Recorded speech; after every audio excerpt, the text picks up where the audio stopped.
Assalamualaikum warahmatullahi wabarakatuh. Salam sejahtera bagi kita semua. Anak-anak, bagaimana kabar kalian? Ibu harap kalian semua dalam keadaan sehat walafiat tanpa kurang satu apapun. Pada kesempatan kali ini bersama dengan saya, Ibu Azhardina Rizkarina, mari kita belajar materi matematika kelas 10 SMK tentang perbandingan trigonometri pada segitiga siku-siku. Harap disimak dengan baik ya. Anak-anak, sebelum Ibu membahas tentang materi perbandingan trigonometri, alangkah lebih baik kita berdoa dulu. Bagi yang beragama Islam bisa membaca doa ini bersama dengan Ibu. Doanya adalah Bismillahirrahmanirrahim. Rabbi zidni ilma warzuqni fahma waj'alni minas sholihin. Artinya, ya Allah, tambahkanlah aku ilmu serta berilah aku kemampuan untuk memahaminya, serta jadikanlah aku termasuk golongan dari hamba-Mu yang soleh. Amin. Oke, Ibu akan membahas tentang materi perbandingan trigonometri pada segitiga siku-siku. Ini adalah tujuan pembelajaran kali ini, yaitu peserta didik dapat menentukan perbandingan trigonometri pada segitiga siku-siku. Ini peta konsepnya ya, peta konsep materi trigonometri. Terdiri dari satuan sudut, perbandingan trigonometri, koordinat sudut, fungsi trigonometri, rumus trigonometri, dan luas segitiga. Pada pembahasan sebelumnya, Ibu sudah membahas tentang satuan sudut yaitu derajat dan radian. Kali ini kita akan belajar bersama-sama tentang perbandingan trigonometri. Sebelum kita belajar perbandingan trigonometri, kalian pasti bertanya-tanya, apa sih trigonometri itu? Siapa penemu trigonometri? Kemudian, manfaat belajar trigonometri dalam kehidupan sehari-hari itu untuk apa? Akan Ibu jelaskan satu-satu ya. Yang pertama, tokoh penemu trigonometri. Ada 3, Al-Khwarizmi, Hipparchus, dan Al-Battani. Tapi yang pertama kali menemukan trigonometri yaitu Hipparchus. Kemudian, manfaat atau aplikasi belajar trigonometri dalam kehidupan itu apa? Bisa digunakan untuk menentukan tinggi menara, tinggi pohon atau tinggi gedung, dan lain sebagainya. Sebelum Ibu menjelaskan lebih jauh tentang materi perbandingan trigonometri, Ibu ajak kalian semua mengingat kembali tentang teorema Pythagoras yang sudah kalian pelajari saat kalian SMP. Ya, di sini berlaku A kuadrat tambah B kuadrat sama dengan C kuadrat. Maksudnya apa? A itu adalah sisi depan pada segitiga siku-siku, depan sudut. B itu sisi samping pada segitiga siku-siku, ini sisi samping sudut. Dan C adalah sisi miring atau hipotenusa. A kuadrat plus B kuadrat sama dengan C kuadrat itu maksudnya adalah kuadrat sisi depan pada segitiga siku-siku ditambah kuadrat sisi samping sama dengan kuadrat sisi miring.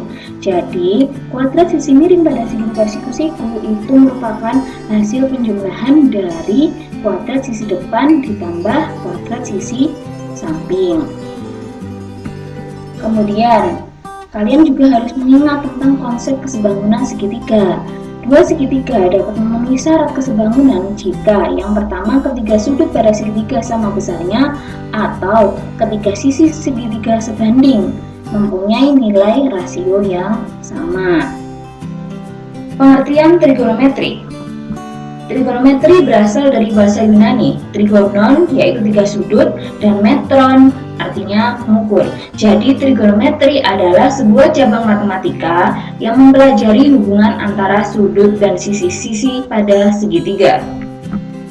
Perbandingan trigonometri pada segitiga siku-siku. Perhatikan segitiga ini. Ini segitiga siku-siku, siku-sikunya di C dan ini ada sudut alfa. A sisi depan, B sisi samping, dan C sisi miring atau hipotenusa. Perbandingan trigonometri ada 6, ada sin, cos, tan, kosekan, sekan, dan kot. Sin alfa itu perbandingan sisi depan dengan sisi miring pada segitiga siku-siku. Sisi depan itu disimbolkan dengan A, sisi miring disimbolkan dengan C. Jadi A per C. Cos alfa itu perbandingan sisi samping dengan sisi miring. Sisi samping itu B, sisi miring itu C, jadi B per C. Sedangkan tan alfa itu perbandingan sisi depan dengan sisi samping. Sisi depan itu A, sisi samping itu B, jadi A per B. Kemudian kosekan alfa. Kosekan alfa itu kebalikannya dari sin alfa. Kalau sin alfa sama dengan A per C, maka kosekan itu C per A. Sedangkan sekan itu kebalikannya dari cos alfa. Cos alfa B per C, sekan C per B. Sedangkan cot alfa itu sama dengan 1 per tan alfa. Tan alfa itu A per B, maka cot alfa yaitu B per A. Untuk memudahkan kalian dalam mengingat, ini ibu buat singkatan ya. Kalau sin alfa itu sin demi, sin depan miring, kemudian cos alfa, cos samping miring, kemudian tan desa, tan depan samping. Semoga dengan singkatan ini kalian lebih mudah mengingatnya. Anak-anak perhatikan segitiga ini ya. Kalau tadi sudutnya cuma 1 alfa, kalau sekarang ibu tambahkan sudutnya 1 lagi yaitu beta. Kalau sudutnya alfa, sisi depannya A, sisi sampingnya B, sisi miring C.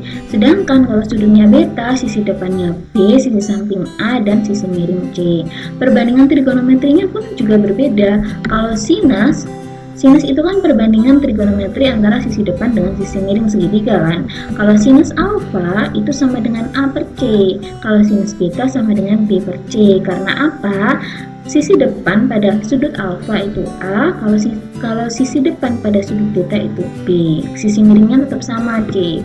Begitu juga kosinus. Kosinus alfa itu sama dengan B per C, cos beta sama dengan A per C. Tangen juga, kalau tan alfa itu sama dengan A per B, tan beta sama dengan B per A.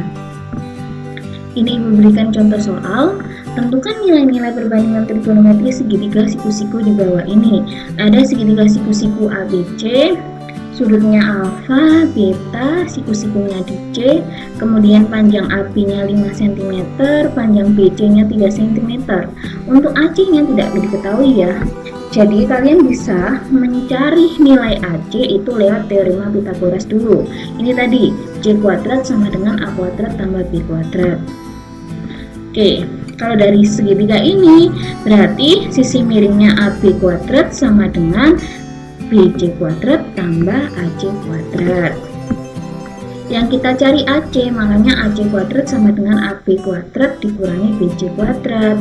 AC sama dengan akar AB-nya 5 kuadrat dikurangi BC, BC-nya 3 kuadrat. Akar 5 kuadrat dikurangi 3 kuadrat. 5 kuadrat itu 25, 3 kuadrat 9. Akar 25 dikurangi 9 sama dengan akar 16. Akar 16 itu berapa? Sama dengan 4 cm. Jadi panjang AC itu sama dengan 4 cm. Oke, perbandingan trigonometri.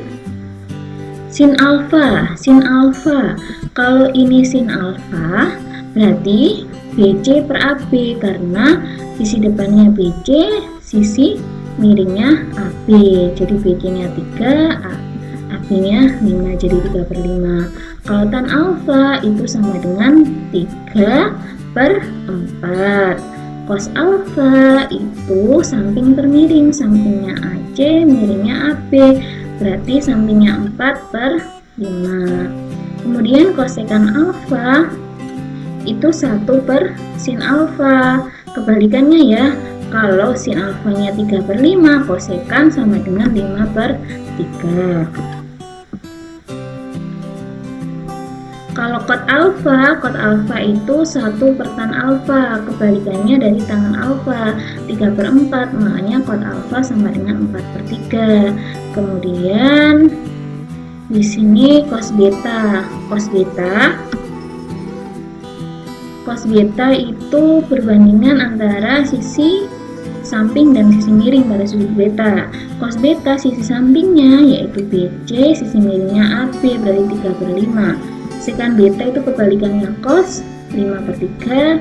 Sin beta itu perbandingan antara sisi depan dan sisi miring pada sudut B ya. Sisi depannya AC, sisi miringnya 5 AB, jadi 4 per 5. Untuk perbandingan trigonometri lainnya yang belum ibu sebutkan di sini bisa kalian cari sendiri ya. Anak-anak, ini ada latihan soal, bisa kalian kerjakan, ada 2 soal. Yang pertama, dari gambar segitiga di bawah ini, tentukan perbandingan untuk sinus, kosinus, tangen, sekan, kosekan, dan kotangen. Ini segitiga ABC, siku-siku di C ada 2 sudut, alfa dan beta. Panjang AB sama dengan 13 cm, panjang BC sama dengan 12 cm. Kalian bisa menentukan panjang AC menggunakan teorema Pythagoras. Setelah itu kalian baru bisa menentukan perbandingan trigonometrinya. Untuk yang soal nomor 2, tentukan nilai cos alfa pada segitiga di samping.